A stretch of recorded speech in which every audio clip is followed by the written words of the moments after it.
मंडळी, काही वर्षांपूर्वी एक हिंदी सिनेमा आला होता, 3 इडियट्स। त्या सिनेमात एक गाणं होतं, ऑल इज वेल। हे गाणं मंगळवारी सरकारचा GR आल्यापासून मनात रुंजी घालतंय। त्याचं कारण आहे, सगळ्या नेत्यांशी बोललो, अभ्यासकांशी चर्चा केली, समजून घेण्याचा प्रयत्न केला, पण शेवटी त्या गाण्यातल्या ओळींसारखा आहे, कन्फ्यूजन ही कन्फ्यूजन है, सोल्यूशन कुछ पता नहीं, सोल्यूशन जो मिले तो साला क्वेश्चन क्या था पता नहीं, अशी सगळी परिस्थिती आहे। मराठा समाजाला न्याय देणारा GR सरकारनं काढला। 4 दशकांच्या लढाईच्या विजयोत्सवाचा गुलाल मंगळवारी मराठा आंदोलकांनी आझाद मैदानात उधळला। सरकारनं सांगितलं, जे आजवर कुणालाच जमलं नाही ते करून दाखवलं। पण त्या GRला आता न्यायालयात आव्हान देण्याची भाषा ओबीसी नेत्यांनी सुरू केली। ओबीसी नाराज आहे तर मराठा समाज अस्वस्थ आहे।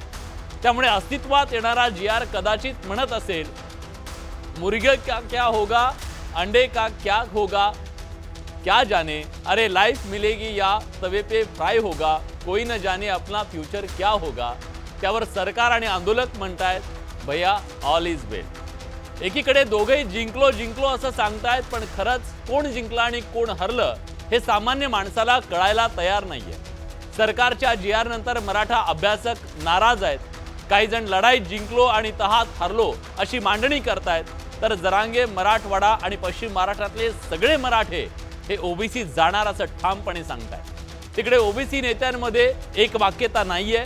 ओबीसींचे काही नेते आरक्षणाला धक्का लागलेला नाही असं म्हणतायत, तर काही जण ओबीसींच्या आरक्षणाचा खेळखंडोबा केला। सरकारनं मागच्या दरानं मराठा समाज ओबीसीत घातला असा दावा करतायत। त्यामुळे संभ्रम अधिक वाढलाय। जरांगे खुश तर भुजबळ नाराज। या सगळ्यात एक गोष्ट लक्षात घेण्यासारखी आहे, ती म्हणजे मराठा समाज ओबीसीतून आरक्षणाची मागणी करत होता। सरकार म्हणते आम्ही आंदोलकांची मागणी मान्य केली, पण कुणालाही धक्का न लावता। पण असं कसं शक्य आहे? एकतर ओबीसीला धक्का लागला असेल किंवा ओबीसीतलं आरक्षण दिलं नसेल, दोन्हीपैकी कुठली तरी एक गोष्ट झाली असू शकते। कारण जर मराठवाड्यातील मराठा समाजाचं कुणबीकरण झालं तर ते 27% होणार आहे। पण सरकार म्हणतंय आम्ही मराठा समाजाला आरक्षण दिलंय आणि ओबीसीना धक्काही लागू दिलेला नाहीये। खरंच हे शक्य आहे का? आणि हाच आहे आजचा मुद्दा। आणि या मुद्द्यातून निर्माण झाले काही महत्त्वाचे सवाल, त्याची आज आपल्याला चर्चा करायची आहे। मान्यवर पाहुणे जोडले गेलेले आहेत। स्टुडिओत माझ्यासोबत आहेत कायदेतज्ञ ॲडव्होकेट गुणरत्न सदावर्ते। आपल्या सोबत या चर्चेत सहभागी होण्यासाठी भाजपचे प्रवक्ते विनोद वाघ सुद्धा स्टुडिओत माझ्यासोबत आहेत। आपल्या सोबत मराठा आंदोलक ॲडव्होकेट योगेश केदार सुद्धा जोडले गेलेले आहेत। ओबीसी आंदोलक नवनाथ वाघमारे आपल्या सोबत जोडले गेलेले आहेत। दोघांचंही स्वागत। आणि आरक्षण अभ्यासक डॉक्टर शिवानंद भानुसे हे सुद्धा या चर्चेत सहभागी झालेले आहेत। भानुसे सर, तुमचं सुद्धा स्वागत आहे। पण चर्चेची सुरुवात मी करणार आहे ती नवनाथ वाघमारे यांच्यापासून। त्याचं कारण असं आहे, नवनाथजी, एका बाजूला मराठा अभ्यासकांशी आम्ही जेव्हा बोलतो तेव्हा ते म्हणतायत की आम्हाला काही मिळालेलं नाहीये। मग तुम्ही असं का म्हणताय की ओबीसींच्या आरक्षणाला सगळ्यात मोठा धोका झालाय, तुमच्या पाठीत सुरा खुपसलाय? एकतर ओबीसींच्या आरक्षणाला त्याच्यामध्ये प्रतिज्ञा पत्रा आधारे हत्तरजमा करून नातेसंबंधातील, कुळातील आणि कुणबी सरसगट यांना प्रमाणपत्र देण्याचं स्थानिक अधिकाऱ्यांना, ज्यामध्ये ग्राम महसूल अधिकारी असेल, ग्रामपंचायत अधिकारी असेल आणि सहाय्यक कृषी अधिकारी असेल, ह्या लोकांना अधिकार दिले तपासणीचे, यांच्यावर नक्कीच दबाव येणार। आणि जर प्रतिज्ञा पत्रावर जर मी कोणाचा तरी नातेवाईक आहे, आजोबा पंजोबा, खापर पंजोबा, याच्या माध्यमातून जर तुम्ही ह्या जोडायचं म्हणलं तर एका गावामध्ये एक कुणबी प्रमाणपत्र निघलं तर पूर्ण गाव कुणबी होऊन जाणार। जेवढे मराठा असतील तेवढे कुणबी होऊन जाणार आणि हे ओबीसी साठी अतिशय धोक्याचं आहे। आणि राज्य सरकार जरी म्हणत असेल की ओबीसीच्या आम्ही आरक्षणाला धक्का लावला नाही, तर त्यांनी समोर येऊन सांगावं की ओबीसीला कसा धक्का लागला नाही। कारण की यापूर्वीच 58 ते 59 लाख बोगस कुणबी नोंदी मार्फत प्रमाणपत्र वाटप करण्यात आले। आणि आता जर हे प्रतिज्ञापत्रा आधारे जर दिलं तर नक्कीच ओबीसी मध्ये एकही जागा शिल्लक राहणार नाही। मराठा ज्या गावात मराठा आहे, एक प्रमाणपत्र सापडलं तर पूर्णची पूर्ण मराठा कुणबी होतील। आणि याची पहिल्यापेक्षा तीव्रता माझ्या मते 4 पट राहील। आणि 4 पट जर मराठे याच्यामध्ये आले तर मराठवाड्यातलं अस्तित्व संपलेलं आहे। या राज्यातील सध्या 56,000 स्थानिक स्वराज्य संस्थेच्या जागेवर लक्ष ठेवून हे मोठा डाव खेळलेला आहे। यामध्ये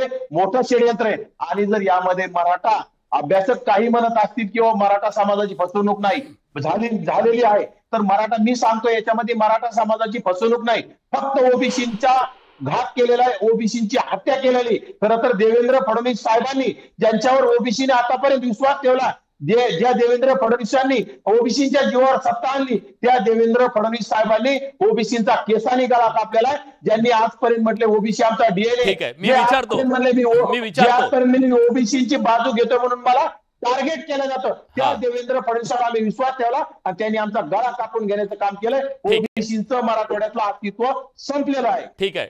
ॲडव्होकेट योगेश केदार आपल्या सोबत आहेत. भानुसे सर, मी तुमच्याकडे येतो, पण मला तुम्हाला विचारायचं आहे, आता ओबीसी आंदोलकांचं म्हणणं काय आपण ऐकलं, मराठा आंदोलकांचं काय म्हणणं आहे ते ऐकूया. आम्ही काल तुमचा व्हिडिओ बघितला योगेशजी, तुमची भावना त्याच्यातली ऐकली. तुम्ही भावनेच्या भरात जे काय ते बोललात की ते वस्तुस्थितीला धरून होतं. तुम्हाला असं का वाटलं की धोका झाला? तुम्हाला असं का वाटलं सरकारनं फसवणूक केली? हे बघा, त्यावेळी स्टेजवर जेव्हा मंत्रिमंडळ उपसमिती, आरक्षण उपसमिती, मंत्रिमंडळ उपसमिती आली राधाकृष्ण विखे पाटील साहेबांच्या नेतृत्वामध्ये, तिथं खाली मनोजदादांच्या सोबत उभा असलेला मी एक तरुण होतो. म्हणजे आरक्षणाचा थोडा बहुत अभ्यास आहे, कारण लोकांना वाटते, मनोजदादा नाही वाटते की ह्या माणसानं महाराष्ट्रामध्ये ओबीसीतच मराठ्यांचा हिस्सा आणि हक्क कसा आहे हा सांगायला सुरुवात केलेला होता. 23 मार्च 1994चा GR बाहेर काढलेला हा माणूस आहे. त्याला कायद्यातलं कळतंय असं त्यांनाही वाटलं आणि त्यांची मी भूमिका मांडलेली आहे बऱ्यापैकी वेळेस. अनेक वेळा कार्यक्रमात त्यांचे समर्थक म्हणूनच येत होतात. मनोजदादांनी माझ्यावर तिथं जबाबदारी दिली होती की जे सरकार आहे, सरकार जे आपल्या हातात कागद ठेवायला ते खरंच काही आहे किंवा नाही आहे, त्यात काही मराठ्यांना फायदा होणार आहे किंवा नाही होणार आहे ते तपासा आणि मला सांगा. भविष्यात तुम्ही म्हणाल नको की हे असं झालं तसं झालं. वाशीमध्ये त्यांनी ज्यावेळेस माघारी गेले होते हात हलवत, त्यावेळेस योगेश केदारच म्हणाला होता, त्यांना त्याच्या डोक्यात होता हा विषय की योगेश केदार म्हणाला होता की आपल्याला काही मिळालेलं नाही, तुम्ही आता आझाद मैदानला या, सरकार फसवते हे सावध करणारा हा माणूस आहे, आपण आता ह्याच्या हातात सोपूया. म्हणून मग त्यांनी माझ्या हातात दिलं आणि मी समजतो की तमाम 6 कोटी मराठा समाजाच्या वतीनं जर मनोजदादांनी माझ्यावर जबाबदारी सोपवली असेल तर त्या जबाबदारीला निष्ठेनं न्याय देणं ही माझी जबाबदारी तिथं भूमिका होती. माझ्या जातीला धोका नाही झाला पाहिजे. भविष्यामध्ये असं नाही म्हणलं पाहिजे की कागद हातात सोपवले योगेश केदारनं हो मध्ये हो म्हटलं आणि हा माणूस नंतर अडचणी आल्यानंतर असं नाही वाटलं पाहिजे की सरकारचा माणूस होता आणि हा सरकारला मिळालेला माणूस होता. माझ्या कुळही माझ्या पिढ्यांची बदनामी झाली असती. म्हणून मी तिथे विचार केला की मनोजदादांना आपण सत्य ते सांगावं आणि मी सत्य सांगायचा प्रयत्न तिथेही केला. भले तिने ऐकले नसतील, ऐकून घ्यायच्या मानसिकतेत नसतील, पण सरकारनं फसवायला सुरुवात केलेली आहे हे आम्ही सांगणारे होतो आणि तिथं मनोजदादांनी ऐकायला पाहिजे होतं का? योगेशजी, आपण मुद्द्यावर येऊया. आपण मुद्द्यावर मला तुम्ही थेट सांगा तुमचा आक्षेप कुठं आहे? आता ओबीसी वाले म्हणतायत की सरसकट गेले आता सगळे मराठे ओबीसीमध्ये, तुम्ही असं म्हणतायत की फसवणूक झाली. हे काय म्हणजे आक्षेप कुठं आहे ते सांगा, मग बाकी पाहुण्यांकडे मी जाऊन विचारतो त्यांना. शिवानंद भानुसे साहेब पण आहेत. आम्ही ज्यावेळेस त्यांनी अभ्यास येतो मी तुमच्याकडे. आता सगळ्यांना माझा विषय पूर्ण करतोय. आम्हाला ज्यावेळेस त्यांनी विचारलं होतं मनोजदादांनी हैदराबाद गॅजेटियरच्या अनुषंगानं, त्याही वेळेस आम्ही दोघांनी त्यांना सांगायचं समजावायचा प्रयत्न केला की अजून त्यावेळेस GR आलाही नव्हता की सरकार आपल्याला ह्यातनं बऱ्या गोष्टी काही मिळणार नाही, कायदा सरसकट मिळणार नाही, त्यात काय सरसकट कुणबीचं मिळण्याचा विषयही नाही. आणि आमचा असा समज होता, त्यात मनोजदादांनी त्यांचे काही स्टान्स ठेवले. बरं ठीक आहे म्हटलं, आणि सरकार काय करते हे तरी बघू. आज ज्यावेळेस आमच्या हातात GR आलेला आहे त्यावेळेस आमच्या हातात आम्हाला लक्षात आलं की अरे हे तर पात्रच लोकांना आरक्षण देणार आहेत. ह्या लोकांनी आमच्यासोबत बऱ्यापैकी छलकपट केलेला आहे. आम्हाला असं वाटत होतं की आम्ही 1901 ला, 1911 किंवा 1871 1891 जनगणनेमध्ये ब्रिटिश म्हणजे निजाम स्टेटच्या वेळेस केलेला आणि त्या गॅझेटमध्ये नोंद की इथे शिकले सगळे मराठे हे एकतर कुणबी आहेत किंवा मराठा आहेत. आता आम्हाला असं वाटलं होतं की हा मराठवाड्यासाठी स्पेशल काहीतरी करतील सरकार आणि मराठवाड्याचा जो नागपूर कराराचा अवलंब करतील किंवा 374 कलमाचा आधार घेऊन संविधानातल्या हे आमच्यासाठी स्पेशल स्टेटस म्हणून मराठवाड्यातल्या मराठ्यांना कुणबी गृहीत धरून आम्हाला सर्टिफिकेट देतील का, असा एक आमचा जरांगे पाटील म्हणल्यामुळे समज होता. पण तसं काही त्यांनी केलेलं नाही. आमची जी मुळात माझे योगेश केदारचे जर म्हणणं काय असेल तर ते मी अनेकदा जाताना समजावलेलं होतं की आम्ही सोशल अँड एज्युकेशनल बॅकवर्ड ठरलेले आहोत. आम्हाला कमिशन नेमून सोशल अँड एज्युकेशनल बॅकवर्ड ठरवलेलं आहे. देवेंद्रजीने ठरवलेलं आहे, शिंदे साहेबांच्या काळात ठरलेलं होतं. आम्ही खऱ्या अर्थानं 50% आतल्या ओबीसी आरक्षणाला पात्र आहोत, संविधान आम्हाला आरक्षण नाकारत योगेश असं काय करता आता? तुम्ही 50% मध्येच आलात ना, ओबीसी झाला, तुम्ही कुणबी प्रमाणपत्र मिळालं म्हणजे 50%च्या आतच आलात ना. ज्या लोकांना साहेब, ज्या लोकांच्याकडे कुणबी नोंदी आहेत जुन्या, जे शिंदे समितीच्या माध्यमातून सापडले असतील किंवा जे आता सापडणार आहेत, ज्यांची वंशावळ जोडणार आहे, अशाच लोकांना आताच्या ह्या सगळ्या गोष्टीचा फायदा होणार आहे. आणि तो काय आमच्या आंदोलनात आलेला नाही, तो पूर्वापार चालत आलेला कायदा आहे. आणि कुठलाही अधिकारी रिस्क घेऊन कोणाला असं मनानं द्यायला तयार नसतो. मी आता जाऊन तुम्हाला उद्या आता ओबीसी आंदोलक बोलले की कोणी यामध्ये अधिकाऱ्यावर दबाव येणार आणि अधिकारी. नवनाजी आपण डिबेट नंतर करू. मला सगळ्यांचं आधी काय म्हणणं आहे सबमिशन घेऊ द्या मला सगळ्यांचं. योगेशजी मला तुमचा मुद्दा कळला. जी काही समिती नेमलेली आहे, आता ज्या गावामध्ये कुणबी नोंदी सापडल्या नाही किंवा मराठा कुणबी नोंदच नाही, अशाला याचा लाभ एक्झॅक्टली मला तोच मुद्दा विचारायचा आहे. आरक्षण अभ्यासक डॉक्टर शिवानंद भानुसे सर आपल्या सोबत आहेत. भानुसे सर, कळीचा मुद्दा हाच आहे, ज्यांच्या नोंदी होत्या त्यांना आरक्षण मिळत होतं, यात दुमत नाहीये. हे आंदोलन हे सगळं जो घाट घातला तो याच्यासाठी की लोकांच्या नोंदी सापडत नाहीयेत. ज्यांची नोंद नाही त्यांना आरक्षण, त्यांना सर्टिफिकेट, जातीचं प्रमाणपत्र मिळेल का?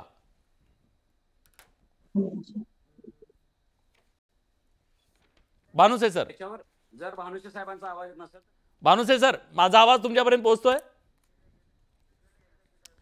काही तांत्रिक कारणामुळे माझा सरांपर्यंत आवाज पोहोचत नाहीये. मी पुन्हा एकदा योगेशजी प्लीज तुमचं उत्तर थोडक्यात, मला बाकी कंटिन्यू करतो.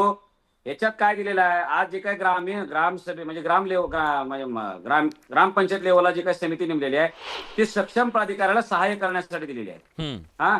त्या डॉक्युमेंट चेक करावं लागणार आहे, सक्षम प्राधिकारी ते तपासून घेणार आहे.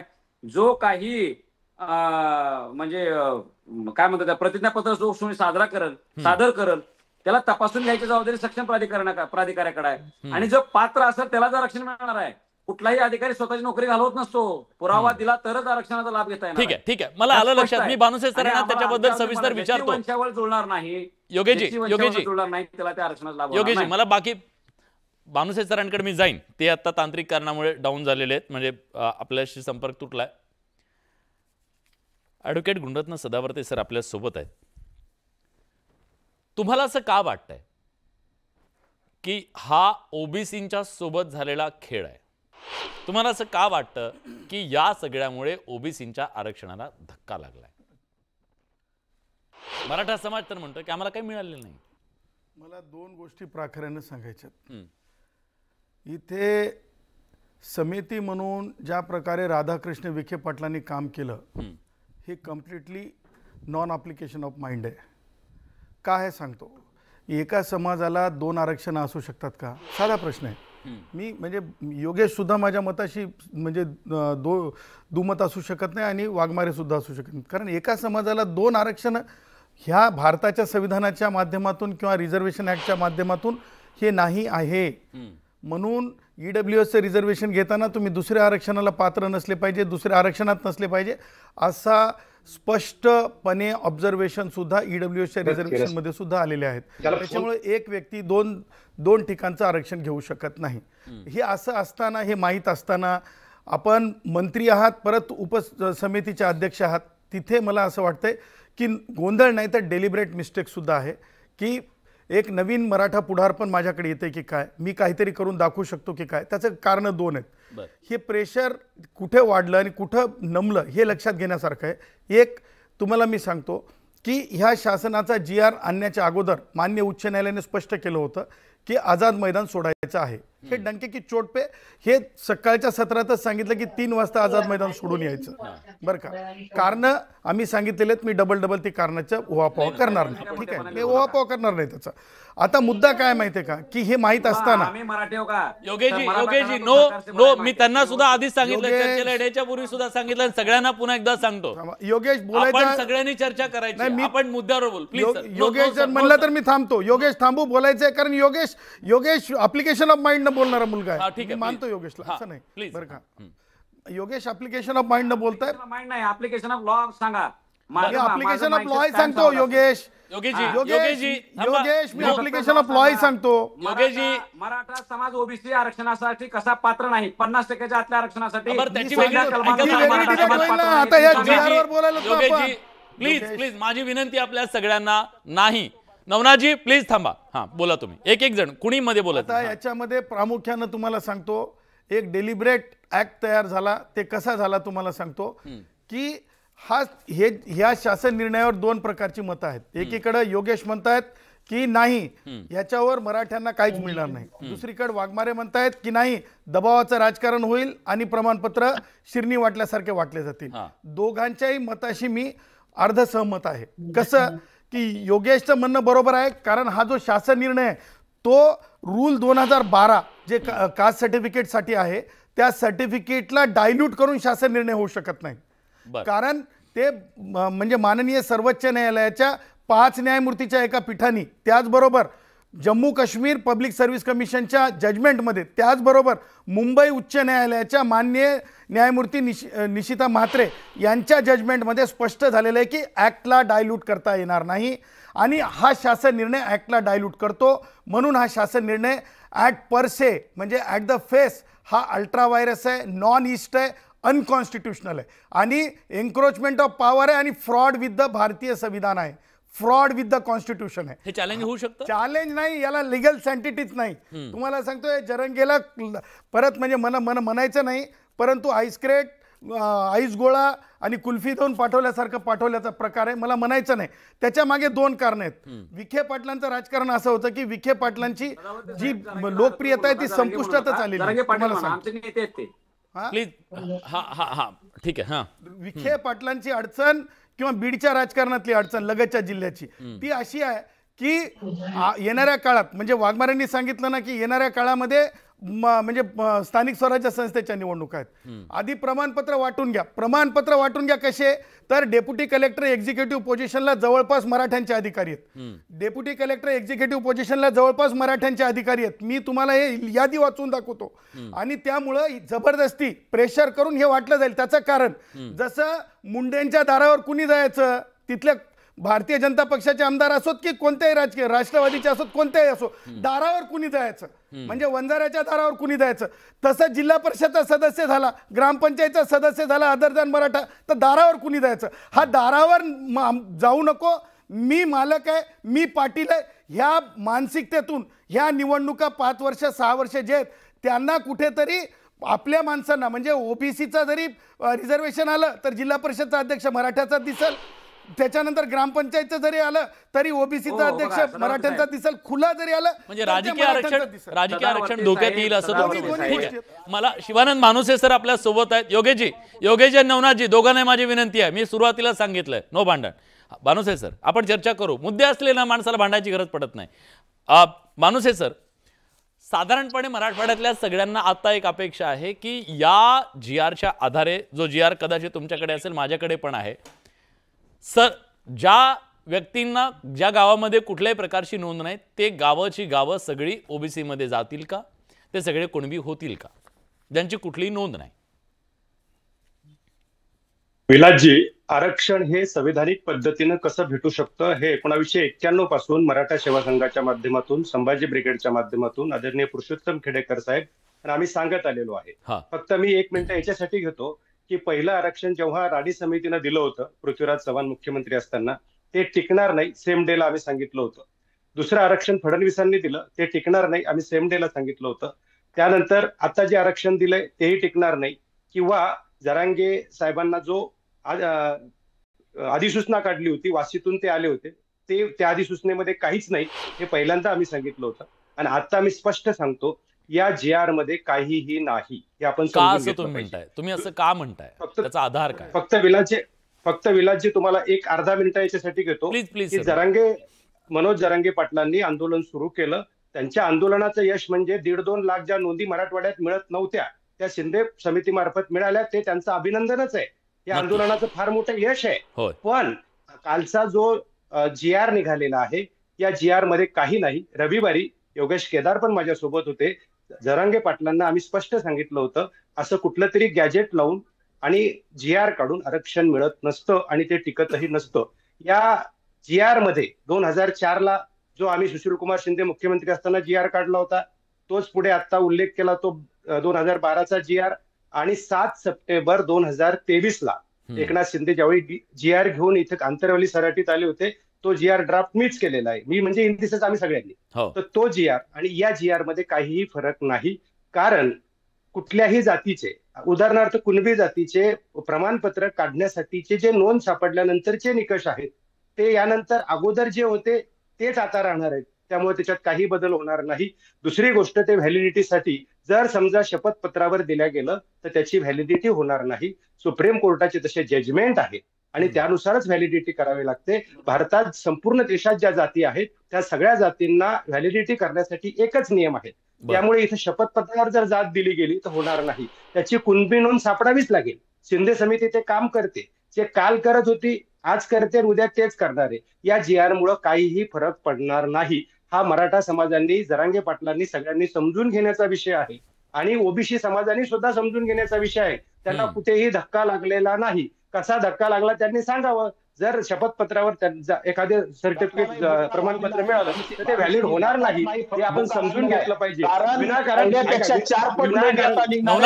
नवनाथजी मी वेळ देतो तुम्हाला. नवनाथजी देतो वेळ. आपला प्रोटोकॉल आपण तोडायचा नाही. हा प्लीज. हा, विनाकारण विरोधासाठी विरोध होऊ नये, त्याचं राजकारण होऊ नये. म्हणजे मराठा समाजाला काहीतरी मिळालंय भरपूर आणि आता आम्ही त्याला विरोध करतोय असं भासवण्याचा कार्यक्रम एकीकडे चालू आहे.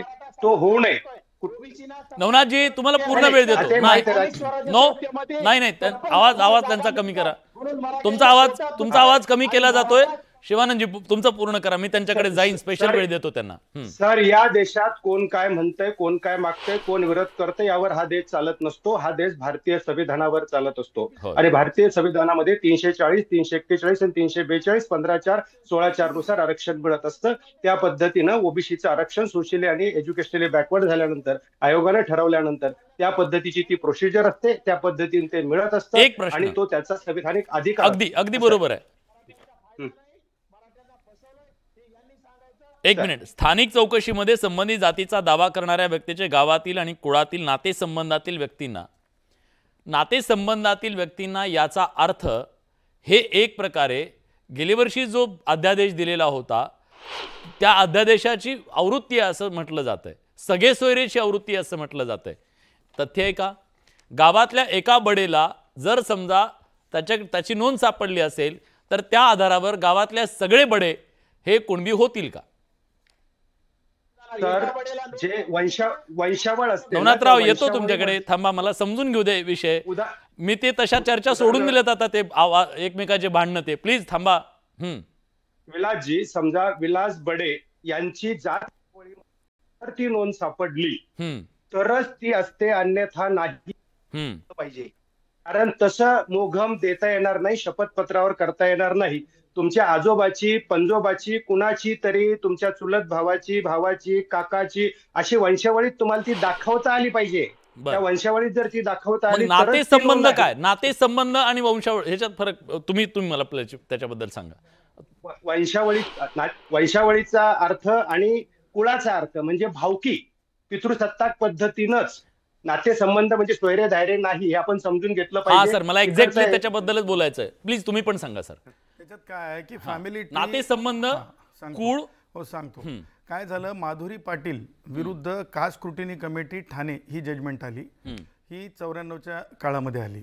त्यावेळेस प्रचंड प्रमाणामध्ये जात प्रमाणपत्र कसं द्यावं याच्यातच संभ्रम होता आणि त्यानंतर आपल्याकडे रूल कॉन्टम्प्लेट झाले. तर आता त्याच्यामध्ये कसं आहे की जर समजा तुम्हाला जे नातेसंबंधाचा तुम्ही अर्थ लावतात ना, त्याला फॅमिली ट्री म्हणतो आणि ती फॅमिली ट्री आपण कसं रेकग्नाइज करतो, तर ती रेकग्नाइज करण्याची पद्धत आहे. त्याच्यामध्ये आपण विजिलन्स टेस्ट करतो. आता विलास तुमचा मुद्दा त्या विजिलन्स टेस्ट आणि आता प्रस्तुत जे अधिकारी आहेत त्याच्या बाबतीत मी तुम्हाला स्पष्टच सांगतो. रूल 12 आणि रूल 13 जर बघितलं तर रूल 12 मध्ये कोण टेस्ट करतंय, रूल प्रमाणे. म्हणजे रूल ज्याच्यात आर्टिकल 309 भारतीय संविधानाखाली डायल्यूटच करता येत नाही, त्या रूल खाली research officer, vigilance officer, DSP हे ह्या दर्जाचे अधिकारी आहेत. आता तुमच्या ह्या GR मध्ये कोणत्या दर्जाचे अधिकारी आहेत बघा. अधिकारी आहेत ग्राम महसूल अधिकारी, ग्रामपंचायत IAS आहेत का?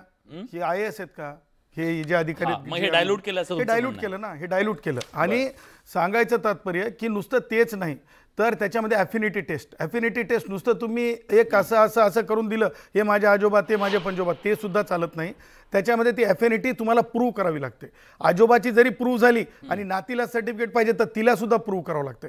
आणि म्हणून आमचं म्हणणं काय माहिती आहे का, की जर तुम्ही रूलला जर तुम्ही बाजूला, ठीक आहे तुम्ही विखे आहेत, तुम्ही आमचे उपमुख्यमंत्री एकनाथरावजी शिंदे आहेत, कुणी आहेत, किंवा आमच्या उदयने, तर मी तुम्हाला सांगतो आज कहर म्हणजे कॉमेंट म्हणूनच देणं आवश्यक आहे मला. आज उदयला ज्यावेळेस तुम्हा पत्रकारांनी विचारलं की अहो म्हणे भुजबळ साहेब गेले का बैठकीतून, तर उदयनं आमच्या मागासवर्गीय मंत्र्यांची यादीच वाचून दाखवली. म्हणजे किती आपल्या डोक्यात जात गेली, लक्षात ठेवा, किती आपल्या डोक्यात जात गेली. म्हणजे हे म्हणजे जडांतकरणाने सांगत आहे. सांगायचं तात्पर्य कन्क्लुडिव्ह मुद्दा हा आहे की ह्या ज्या ह्या टेस्ट आहेत रूल 12 आणि रूल 13 मध्ये, मग करणारे 12 मध्ये आहेत आणि कशा व्हायला पाहिजेत ते 13 मध्ये. ह्या दोन्ही गोष्टी, हे शासन निर्णय आहे ना, हे शासन निर्णय फ्रॉड करतंय. हे शासन निर्णय या ॲक्टला फ्रॉड करते आणि ॲक्टला फ्रॉड करणं हे भारतीय संविधानासोबत फ्रॉड आहे. आणि ह्यामुळं माझं असं म्हणणं आहे की ह्याच्यातून काय होऊ शकतंय, तर जे अधिकारी एक्झिक्युटिव्ह पोझिशनला आहेत ते अधिकाऱ्यांवर दबाव आणणार, त्या अधिकाऱ्यांवर वेगवेगळ्या माध्यमातून त्रासून सोडणार, आर्थिक व्यवहार होणार ना, कारण आपण बघितलेलं आहे. आणि त्या आधारे हे प्रमाणपत्र जाणार. आणि तुम्हाला सांगतो आज म्हणजे ऑन एअर सांगतो की शासनाला हे परवडणारं नाही. आणि तुम्हाला सांगतो याची गंभीर दखल जे राष्ट्रीय स्वयंसेवक संघानं सुद्धा घेतली पाहिजे, ही मी विनंती करतो संघ प्रमुखांना. कारण त्याचं भारतीय जनता पक्षाला नाही करणार मी जास्त विनंती राष्ट्रीय स्वयंसेवक संघाला करणार. कारण लक्षात ठेवा, बी जाळून टाकलं तर मला सांगा, बी जाळून टाकायचं का आपण? ग्रामपंचायतीत ओबीसी दिसणारच नाही. आणि जर दिसू शकते म्हणणार असतील तर मला डंके की राजकीय आरक्षण. ठीक आहे प्लीज योगेशजी मला सत्ताधाऱ्यांचं म्हणणं एकदा जाणून घेऊ द्या. सत्ताधाऱ्यांचं म्हणणं जाणून घेऊ द्या. मी योगेशजी येतो तुमच्याकडे. तुम्ही सांगत होता विनोदजी, तुमचा पक्ष, तुम्ही सरकार म्हणून सांगत होतात ओबीसींना धक्का न लावता आम्ही आरक्षण देणार आहोत. आता तुम्ही सांगताय की आम्ही आरक्षण दिलेलं आहे. ते ओबीसीतून मागत होते, तुम्ही म्हणता आम्ही दिलेलं आहे. दोन्हीपैकी एक गोष्ट झालेली असेल. एक तर ओबीसींना धक्का लागलेला असेल किंवा त्यांना ओबीसीतून आरक्षण मिळालेलं नसेल, किंवा ओबीसीतून आरक्षण मिळालेलं असेल मग धक्का लागलेला असेल.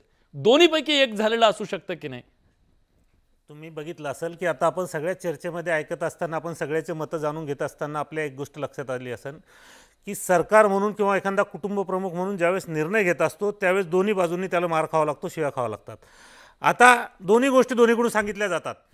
ओबीसी म्हणतात की आमचं गेलं आणि मराठा म्हणतात की आम्हाला मिळत नाही. खरं सांगा, तुम्ही फक्त ऑल इज वेल म्हणताय. नाही ऐका, म्हणजे all is well, all is well हेच सांगतोय की असं दोन्ही गोष्टी कशा होऊ शकतात. आपण त्या गोष्टीकडे राजकीय अँगलनं न बघता आपल्याला एक गोष्ट लक्षात ठेवावं लागेल की शासन म्हणून आपण त्या ठिकाणी काम करत असताना आपल्याला सगळ्यांना न्याय समान द्यावा लागतो. मग त्यावेळेस मुख्यमंत्री म्हणून सन्माननीय देवेंद्र ज्यावेळेस काम करतात ते काही ओबीसी नसतात किंवा मराठा नसतात किंवा काही मागासवर्गीय नसतात, त्यांना एक नायक म्हणून, कुटुंब प्रमुख म्हणून समान भूमिकेत राहावं लागतं. आणि म्हणून जशी जरांगे पाटलाची आरक्षणाची सुरुवातीपासून मागणी होती की त्यांचं म्हणणं होतं की मूळ जे कुणबी आहेत खरे, त्यांना आपण जे ओबीसीत मोडतात त्यांना आपण प्रमाणपत्र दिलं पाहिजे. आणि शासनानं निर्णय देताना ते सांगितलं की ज्यांच्या नोंदी सापडल, जसं या ठिकाणी भानुशाजींनी सांगितलं की वंशावळ जी आहे ज्याला लागू पडते त्यानुसार मूळ जे कुणबी आहेत त्यांना त्यांचा हक्क देणं हे बंधनकारक आहे. शासनानं ते दिलंय. त्यामुळे ओबीसीला काय त्यात अन्याय आम्ही केलेला नाही, ओबीसीचं नुकसान होणार नाही. परंतु ज्यांचा अधिकार आहे त्यांना अधिकारापासून त्या ठिकाणी आम्ही डावलत नाहीये. परंतु ज्यांना ओबीसी नाही, याचा अर्थ तुम्ही सांगताय ज्यांच्या नोंदी आहेत त्यांनाच मिळणार 10% आरक्षण. तेच मी सांगतो. आणि दुसरी गोष्ट, आज या ठिकाणी मराठा समाजाच्या वतीनं जे कोणी सगळे बाजू मांडतायत हेच सगळेजण सांगत होते की आमचा जरांगे पाटलावर विश्वास आहे. जरांगे पाटील जे भूमिका घेतील ते राज्याच्या सगळ्या मराठा समाजाला मान्य आहे. जरांगे पाटील उपोषण करत असताना यातला एकही मराठा नेता, एकही कायदेतज्ञ समोर नाही आला की आमचा जरांगे पाटलावर विश्वास नाही किंवा जरांगे पाटील जे करतात ते चुकीचं आहे. त्यावेळेस हे सगळेजण छाती ठोकपणे सांगत होते की आम्ही मराठा सगळे, मी काय सांगतोय की आज जे मराठा समाजाचे प्रतिनिधित्व त्या ठिकाणी करतात आणि ते सांगतायत की चुकीच्या पद्धतीने जरांगे पाटलांनी स्वीकारलं असं सांगणारे त्यावेळेस छातीठोकपणे सांगत होते की जरांगे पाटलाचा अभ्यास आहे. मग जरांगे पाटलाचा अभ्यास नाही असं त्यांना म्हणायचं का? जरांगे पाटलानं चुकीच्या पद्धतीने घेतलं असं त्यांना म्हणायचं का? मग तुम्हीच कालपर्यंत सांगत होते की जरांगे पाटील जी मागणी करतात ती योग्य आहे, ती त्याच पद्धतीने तुम्ही मान्य केली पाहिजे. मग तशा पद्धतीने न्यायाच्या भूमिकेनं ओबीसीला धक्का न लावता जर आम्ही त्या ठिकाणी निर्णय घेत असेल तर मग आपण आता मला डिबेटमध्ये जाऊ द्या. नवनाथ वाघमारे म्हणतायत की तुम्ही लावला धक्का लावला. नवनाथजी, तुम्ही साफ म्हणून भुई धोपटताय की खरंच धक्का लागला? तुम्हाला पण सांगावं लागेल, धक्का लागला म्हणजे काय लागला?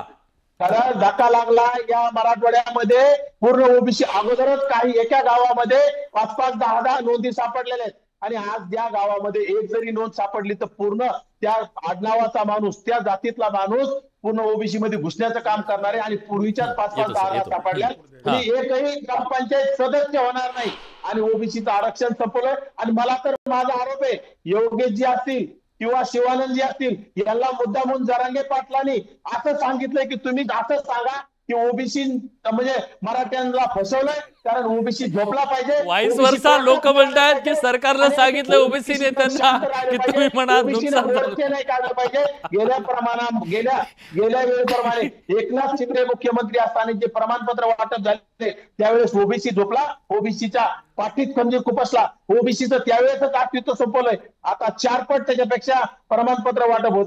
त्यानंतर तुम्ही सांगा ओबीसीचं आरक्षण कसं धोक्यात आलं. आणि ओबीसी नेते राजीनामा देणार का? ओबीसीच्या घरात गुलाल टाकून डीजे वाजून रात्री ओबीसीच्या दारात गुलाल टाकला, ओबीसीच्या दारात गुलाल डीजे वाजवला. आणि काही गावामध्ये जालना तालुक्यातील लोंढे गाडी गाव. ठीक आहे, आपण त्या गोष्टीत नको जायला. हा प्लीज मुद्द्यावर बोला. आधीच एवढं फाटाफट झालंय, कुठं काय काढून बसला? हा तुम्ही सांगा सर त्याच्याबद्दल. थांबण्याचं काम नाही. नवनाथजी थांबा, झालं तुमचं म्हणणं ऐकलं मी. हा नवनाथराव 1 मिनिट. कायदेशीर कायदेशीर. नवनाथराव, मुद्दा असा आहे की आपण बेसला भांडूयात. मी तुम्हाला सांगतो की माजी न्यायमूर्ती सन्माननीय शिंदे साहेबांची जी नियुक्ती आहे ही मुळातच चुकीची आहे. कारण ते मागास आयोग नाहीत, ते मागास आयोगाचे अध्यक्ष नाहीत, ते मागास आयोगावर नाहीत. आणि त्याच्यामुळे त्यांना त्यांच्या समितीचे जे काही ते म्हणत आहेत की नोंदी सापडल्या, ह्या नोंदीच्या आधारे मी तुम्हाला सांगतो माझ्या एकूण, कारण मला असं वाटतं की नाही ना, तेच तर प्रॉब्लेम. विलास, मी मागच्या एका डिबेटमध्ये बघितलं, it should not be a blunder mistake. लक्षात ठेवा, अधिकार कुणाला दिलेले आहेत? तर अधिकार मागास आयोगांना दिलेले आहेत आणि मागास आयोगांनी त्याच्यावर अभ्यास करायचा आहे, त्याच्यावर शिफारसी करायच्या आहेत. आणि त्याच्यामुळे परसे त्यांनाही माहिती आहे. तुम्ही जर काही जरंगेच्या आंदोलनाच्या वेळेस म्हणजे एका वर्तमानपत्रानं, मोठ्या वर्तमानपत्रानं, लार्जली सर्क्युलेटेड वर्तमानपत्रानं एक संदर्भ देत सांगितलं होतं की ह्या नोंदी मागास ठरवण्यासाठी पुरेशा नाहीत. आणि त्या नोंदी काय आहेत सांगतो तुम्हाला. त्या नोंदींमध्ये काय झालेलं आहे की लोकसंख्या आलेल्या आहेत. लक्षात ठेवा. आता त्याच्या पुढे जाऊन जर आपण विचार केला तर त्या नोंदीच्या आधारे मराठवाड्यातल्या माझ्या मराठा भावांना मागास ठरवताच येत नाही. का? तुम्हाला सांगतो की प्रत्येक भूभागानुसार मागासलेपण आहे. माझा जो कैकाडी भाऊ आहे ना मराठवाड्यातला, तो विदर्भामध्ये शेड्यूल कास्ट आहे, म्हणजे महार, मांग, ढोर, चंबारा सोबत आहे. तो तेलंगणामध्ये तो शेड्यूल ट्राईब आहे, कारण ते भूभागावरला मागासलेपण आहे. आता माझा जो कुणबी भाऊ आहे ना, सांगतो मी, एकच मिनिट विलास, कोकणातला जो कुणबी भाऊ आहे ना तो मागास आहे, लक्षात ठेवा. परंतु माझ्या मराठवाड्यातला जो भाऊ आहे ना, तो भाऊ त्या सबबीमध्ये, ओबीसीच्या सबबीमध्ये येत नाही. परंतु तो माझा जो भाऊ आहे ना, तो कुणबी म्हणून तो याच्यामध्ये विदर्भामध्ये येतो, कारण तिथं तिरुळे कुणबी, तिथं खेडुले कुणबी. हे काय? हे सामाजिक अपंगत्व, नुसतं मागासलेपण नाही विलास, लक्षात घ्या तुम्ही. सामाजिक मागासलेपणासोबत सामाजिक अपंगत्व आवश्यक आहे. ते सामाजिक अपंगत्व म्हणजे माझा घिसडी भाऊ कसा करतो, कसं भात चालवतो, माझा जो कुंभार भाऊ आहे तो लीज सकाळी जमा करतो, म्हणजे आपण शी म्हणतो पण लीज जमा करतो आणि त्याच्यानंतर चिखलाचे गाडगे मडके. मागासले पण माझा वेळ कमी आहे म्हणून मागासले पण सिद्ध होत नाही असं तुमचं म्हणणं आहे. हा, आता मी येतो तुमच्याकडे. बोला योगेश, बोला. बघा, गुणरत्न सदावर्ते साहेब काय कायद्याचे, आपण कायद्याबद्दलच बोलू, वैयक्तिक नको. वैयक्तिक तुमचा नंबर आहे ते एकमेकांकडे, तुम्ही नंतर बोला. हा नाही, मुद्द्यावर बोलू आपण. हा, विषय असा आहे की शिंदे समितीला जो काम दिलेलं आहे ते फक्त कुणबी नोंदी शोधण्यासाठीचं काम आहे. ते मागासले पण ठरवण्याचं काम करत नाही. हे तुम्ही आधी लक्षात घ्या. मागासले पण ठरवण्यासाठी आयोगच नेमावा लागतो, एवढी अक्कल आम्हाला पण आहे. फक्त आता माझ्या ह्या गोष्टीतनं मी सदावर्ती तुमची साहेबांना एक अक्कल प्रश्न काढत आहे. नाही. नाही नाही मी वैयक्तिक काढलेली नाही अक्कल. नाही प्लीज ती प्लीज मी नाही काढली नाही अक्कल नाही तुला. मी नाही काढली हा अक्कल तुमची. अहो थांबा ना, त्यांचा स्कोप ऑफ वर्क जो आहे शिंदे समितीचा तो कुणबी नोंदी शोधण्याच्या पर्यंत आहे. हा. शिंदे साहेबांनी आमच्या स्टेजवर आल्यावर सुद्धा बोललेले होते की आम्ही कुठल्या जातीला मागास, मराठा शब्दाला मागास ठेवण्याचा अधिकार आमच्याकडे नाही. हा. आता तुम्हाला फक्त सदावर्ती साहेबांना माझा एक प्रश्न आहे, हा. तुमच्या माध्यमातून महाराष्ट्राला त्यांनी सांगावं, मराठा समाजाला 2दा आता गायकवाड कमिशन नेमून सुद्धा मागास, सामाजिक आणि शैक्षणिक मागास ठरवलं होतं, पण 50% वरचं आरक्षण देण्यामुळं तुमचं फावलं आणि तुम्ही ते आरक्षण उडवलं. शिंदे साहेबांनी आरक्षण देत असताना सामाजिक आणि शैक्षणिक दृष्ट्या आम्हाला मागास ठरवलेला पटकन आयोग उत्तर नेमून. घेतो. हे मला असताना लक्षात आम्हाला 50% मराठा समाज मागास आहे हे सिद्ध झालंय का? त्यांचं म्हणणं आहे, दोन वेळा मराठा समाज मागास आहे हे समोर आलंय. प्लीज अगदी स्पष्टच आम्हाला सांगतो 50% प्लीज प्लीज आता उत्तर घेऊ द्या, मला वेळ कमी. हा अगदी स्पष्टच सांगतो. 2 प्रश्न त्यांनी उपस्थित केले. एक की न्यायमूर्ती संदीप शिंदे समितीने हे केलंय, ह्या संदीप शिंदे समितीने जे नोंदी केल्यात त्याला मागासवर्गीय आयोगानं शिफारस केली का ह्या नोंदी ओबीसी मध्ये जाण्यासाठी आहेत, आणि मग आता एक्सटेन्शन ऑफ टाइम आहे त्याच्यामुळे त्या नोंदींना आणखीन संविधानिक आधारच आलेला नाही. एक दुसरं, माझे मराठा भाऊ ज्या वेळेस मागास डिक्लेअर केले असं बोललं गेलं गायकवाड आयोगापर्यंतही, आणि मान्य सर्वोच्च न्यायालयाने डिस्टिंक्टली माझ्या मराठा भावांच्या संदर्भात सांगितलं हे ते मराठा नाहीत, मराठा आणि कुणबी डिस्टिंक्टली वेगळे वर्ग आहेत, हे एक वर्ग नाहीत. त्याच्यामुळं आयोगाबद्दल ते बोलतात. आयोगाचा त्याच निर्णय आयोगाच्याच आधारावर शुक्रे आयोगाने सांगितलं नाही ते मागास आहेत म्हणून. सांगतो तुम्हाला, शुक्रे आयोगाने काय सांगितलंय, ज्युडिशियल स्क्रुटिनीला पडलेला विषय आहे, परंतु शिंदे समितीचा आधार आहे. इथं शुक्रे समितीचा आधार आहे का? इथं शिंदे समितीचा आधार आहे, आणि शिंदे समिती ही संविधानिक नाही, संविधानिक आयोग म्हणून काम करत नाही. हे असताना आपण काहीतरी खोटं जाण्यात योग्य नाही. ठीक आहे. नाही माफ करा, माझा वेळ संपलाय. खरं तर तो मुद्दा वाढत गेला आणि माझ्या कानात सतत सांगितलं जातं वेळ संपलेला आहे. माफ करा, मी नेक्स्ट टाइम, वेळ खूप जास्त झाला. पण आज ही चर्चा अपूर्ण राहिली आहे मला माहिती आहे, आणि गेली 8 दिवस असंच होतंय, वेळ कमी पडतोय आणि मान्यवरांचे मुद्दे संपत नाहीये. इतका गहन हा विषय आहे. पण मी आज सगळ्यांचं कौतुक करत हा कार्यक्रम संपवणार आहे. माझ्या विनंतीला मान देऊन तुम्ही खरंच मुद्द्याची चर्चा केली. सदावर्ते साहेब, मी तुमचेही मनापासून आभार व्यक्त करतो. मी सगळ्यांचे आभार व्यक्त करतो, कारण ही चर्चा ना आज संवेदनशील वातावरणामध्ये महाराष्ट्रातल्या मुद्द्यांची चर्चा झाली पाहिजे. नको ही गुद्दे, अशा प्रकारची भूमिका आपण घेतली. नाही, सत्ताधाऱ्यांची बाजू कळली महाराष्ट्राला. पुढच्या वेळेस तुमचं अजून घेऊया.